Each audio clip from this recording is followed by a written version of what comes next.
Hello YouTube viewers, I'm gonna show you how to replace your door handle on my Audi A6 2000.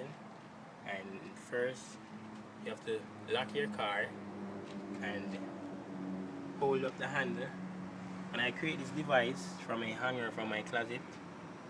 There is a slot at the back, at the top, and what you do, you push it to the front of the car and you see a black thing, a black clip looking like this one come out, and you to take it off, you take from the top and down to the bottom, and that's how you remove your handle, and this is how you replace it. Come down please. So it's gonna look like looking like this. That's how it's gonna look.